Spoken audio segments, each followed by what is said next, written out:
ser essa metamorfose ambulante do que ter aquela velha opinião formada sobre tudo, do que ter aquela velha opinião formada sobre tudo.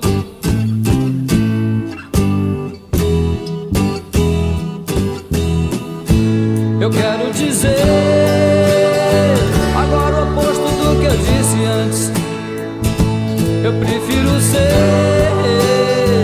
essa metamorfose ambulante do que ter aquela velha opinião formada sobre tudo, do que ter aquela velha opinião formada sobre tudo, sobre o que é o amor, sobre que eu nem sei quem sou. Se hoje eu sou estrela, amanhã já se apagou. Se hoje eu te odeio, amanhã lhe tenho amor, lhe tenho amor, lhe tenho horror, lhe faço amor. Eu sou um ator, é chato chegar. Muito bem, boa noite, queridos que nos acompanham agora, 18 horas e 2 minutos no horário de Brasília. Boa noite, Valio Bene. Boa noite. Boa noite, Bob Fruia. Boa noite. Estamos na Semana Raul Seixas. Música também do primeiro LP solo dele, né? De verdade. Na verdade, seria o segundo, nós vamos ver mais adiante. O Krieg Rabandolo, né? Cuidado, o inimigo está aí. O inimigo está à espreita, está chegando. Né? E aí, a Metamorfose Ambulante, uma das músicas ali que mais fizeram sucesso nesse disco, que eu acho o melhor dele. Embora não tenha sido aquele que mais vendeu, né? O que mais vendeu foi o Guitar, foi um estouro. E claro, em 73, né?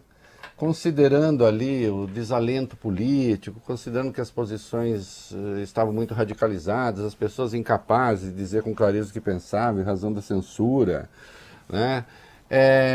Havia a ideia de ser uma metamorfose ambulante, quer dizer, de eu poder mudar de ideia, de eu contrariar as expectativas, de eu não cumprir aquilo que esperam que eu faça, tinha evidentemente um viés de contestação, digamos assim, né? Mas, vale bem, tem outras metamorfoses ambulantes por aí hoje, numa releitura de Raul. Releitura de Raul. Raul está sendo relido agora, né? Raul está sendo relido por quem, Bob Furuia? Por quem? Eu estou ouvindo esse Raul aí, ó. Tudo que eu falei antes não vale mais agora. Sobre vacina, sobre o Diaba 4. Né? Quem diria? Agora é Bolsonaro que grita, toca Raul! E o Raul fala, não, Deus me livre, não toca não. Não, me deixa longe disso. Né? Daqui a pouco o Bolsonaro estará entoando Metamorfose Ambulante. Música, aliás, que é só do Raul. O Paulo Coelho não participa dessa. No filme O Princípio, o Fim e o Meio, do Walter Carvalho, documentário sobre Raul Seixas, o Paulo diz que ele se arrepende de não ser autor dessa música. Ele lamenta não ser um dos autores dessa música e também do Maluco Beleza, que também não é. Né? E ele diz até que o Raul chegou para ele com essa ideia, tal, mas ele achou meio bobagem, e consta ali nas biografias e mitologias de Raul que seria uma música que ele fez ainda na adolescência, rabiscando na parede e tal. Né? A ideia da metamorfose ambulante, que no Brasil, evidentemente, está ganhando uma outra coloração, né? Uma outra característica que nós já vamos ver daqui a pouco. Mas vamos começar, molecada. Chegando ao da coisa, né? Sobre China, insumos, esta coisa toda, que o Bolsonaro não só agora ele resolveu ser uma metamorfose ambulante, como, digamos assim, ele resolveu bater a carteira política dos seus adversários. Né? E o nosso compromisso, o Bob Ferruia, o Valio Bene, é apenas com a verdade. Claro, sempre. Né? Sim. Não. E as pessoas não podem mudar de ideia? Podem, claro, eu mesmo já mudei de ideia. Né? Não é assim, todo dia metamorfose ambulante, não é. Né? Mas já mudei de ideia, evidentemente. Podem mudar, desde que expliquem porque estão mudando, e desde que cada dia também não diga uma coisa diferente do que disse ontem, né? Até porque, em política, ser metamorfose ambulante não é definitivamente uma virtude. Entende? A depender do que isso signifique. Né?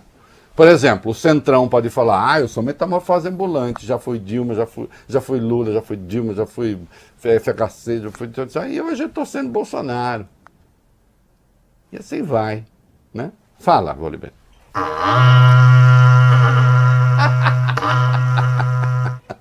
A gente vai falar sobre a metamorfose ambulante da vez, né, Reinaldo? O presidente Jair Bolsonaro, que mudou o tom em relação às vacinas. É um movimento sobre o qual a gente já fala desde o ano passado, mas ele reforçou isso hoje ao participar de um evento do Banco Credit Suisse. Bolsonaro afirmou que ele sempre disse que uma vacina seria adquirida pelo governo federal. E exaltou também o número de vacinados até agora no país. O presidente disse o seguinte: já somos o 6º país que mais vacinou no mundo. Brevemente estaremos nos primeiros lugares para dar mais conforto à população e segurança a todos, de modo que a nossa economia não deixe de funcionar. Isso, e olha, é assim como nós sabemos por causa do esforço do Bolsonaro, porque a gente sabe que desde o começo, por exemplo, Coronavac, desde o começo ele apoiou. Sim. Não é isso? O acordo com a China, ele não tinha restrição nenhuma. E ele jamais disse que a vacina provocava malefícios e nunca recorreu à metáfora do jacaré. Não. Olha, eu sei lá, né? Quer dizer, eu admito que muitas vezes as pessoas me perguntaram, né, o Bob Furuia, porque eu tenho esta eloquência descontraída. Se eu gostaria de ser político? Obviamente não. Obviamente não. Porque já falamos aqui, né? Já demos esse momento cultural aqui, Volibear, vamos dar de novo, né? Momento cultural. Segundo a caracterização do sociólogo Max Weber, os políticos têm que lidar com a ética da convicção e com a ética da responsabilidade. A ética da convicção, eu estou dando uma simplificada, mas essencialmente é isso. A ética da convicção trata das coisas nas quais você acredita. E pronto, você pensa aquilo, você diz aquilo. Você não tem que negociar com ninguém. Você não tem de negociar com ninguém porque é sua convicção. Você não pertence a um partido, você não pertence a um grupo, você não tem de ceder na sua opinião para poder fazer um acordo que pode se mostrar vantajoso lá adiante.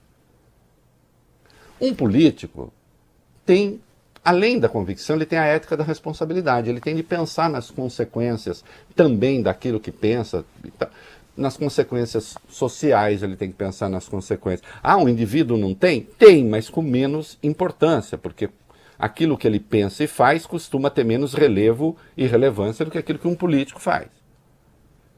Ele pertence a um partido, ele pertence a um grupo. E eu jamais seria político, porque eu jamais faria concessões.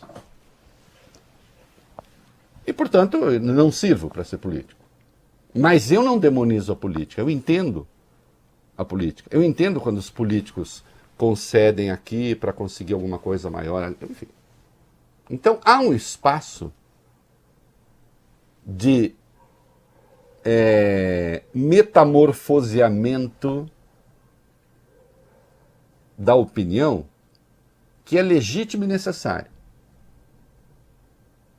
Agora, você não pode ser um vigarista. Você não pode falar uma coisa hoje e amanhã falar o seu contrário. Tampouco distorcer a essência das opiniões que você espalhou e defendeu. Aí o Bolsonaro diz, nós sempre dissemos que nós teríamos uma vacina. Bom, só faltava o presidente dizer, não quero vacina de jeito nenhum. Não, de fato isso ele não disse. Mas ele atacou as iniciativas do governo de São Paulo em favor da vacina. Ele disse pessoalmente, ainda não retirou, que não vai tomar vacina. Ele lançou suspeições sobre a vacina. Ele e os seus lambedores de sal. Então, obviamente, nós estamos lidando com o contrário da verdade, a mentira. Eu já disse que a campus do saber em que você falar que existe a verdade, evidentemente você está lidando com a concepção totalitária de poder e de mundo. Então vamos discutir, vamos aqui estabelecer a verdade oficial sobre Deus. Só regime totalitário faz isso. As pessoas têm liberdade para ter as suas crenças, e devem ter, aliás, no Brasil, em boa parte das democracias, isso garantido nas constituições.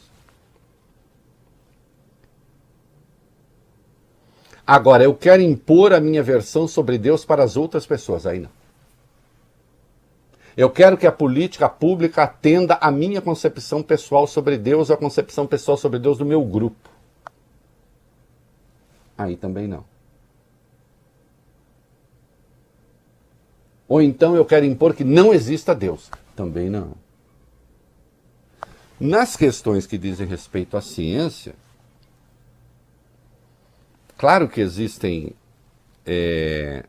hipóteses, coisas experimentais, mas existem os saberes firmados e confirmados. Não é? Você não pode construir um prédio partindo do princípio que a soma do quadrado dos catetos não é igual ao quadrado da hipotenusa. Senão o prédio cai. Porque este é um teorema extraído da verdade natural que foi descoberto, que foi formulado, né? Porque está lá.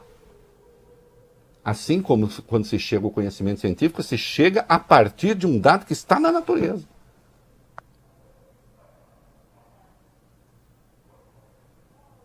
Então, se um presidente, depois de evidenciado, comprovado, demonstrado que o uso de máscaras dificulta a contaminação e ele faz campanha contra a máscara, ele está indo contra o saber científico e cometendo um crime.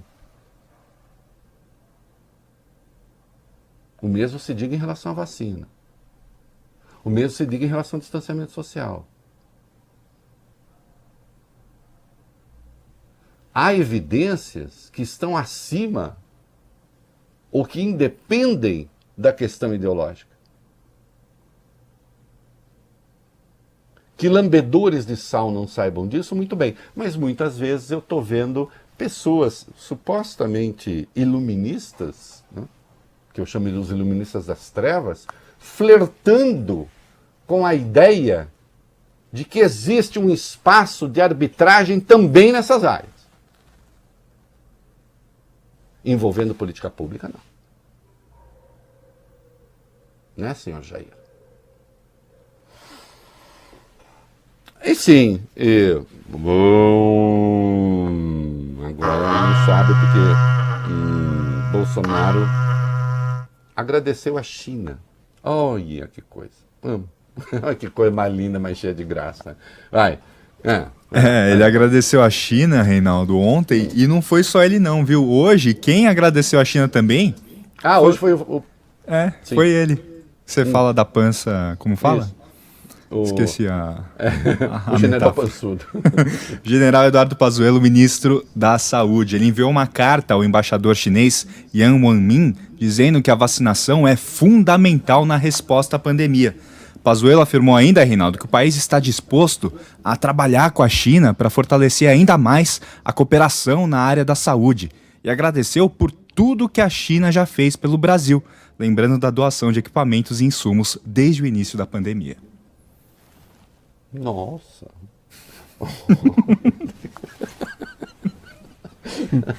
Daqui a pouco o general vai tomar vacina. Imagina o general virando um jacaré. Que tamanho de jacaré que você viu? Crocodilo, né? Imagina o general, olha, imagina o general virando jacaré, mas mantendo o shape, né? Ia ser difícil andar, né? Porque o jacaré não ia conseguir andar, ele ia ficar, sabe, quando... Não ia ser um jacaré, ia ser um tatu-bola. E é notável que as pessoas, é notável que façam isso como se não houvesse amanhã, né? Ou melhor, como se não houvesse ontem. Exato. Não, deixa eu dizer uma coisa, eu sou pragmático também. Eu prefiro o Bolsonaro e o seu general, o seu Leporello, fazendo isso, né? O Leporello era um auxiliar do Dom Giovanni, do Dom Juan, né? Que escondia todas as coisas estranhas que o seu mestre fazia. Imaginem Bolsonaro e o seu Leporello, né? Fazendo o contrário. Não, prefiro isso, né? Agora, nós sabemos o que eles fizeram no verão de 42. Aliás, não foi no verão de 42. Foi no de 2020. No verão, no inverno, na primavera.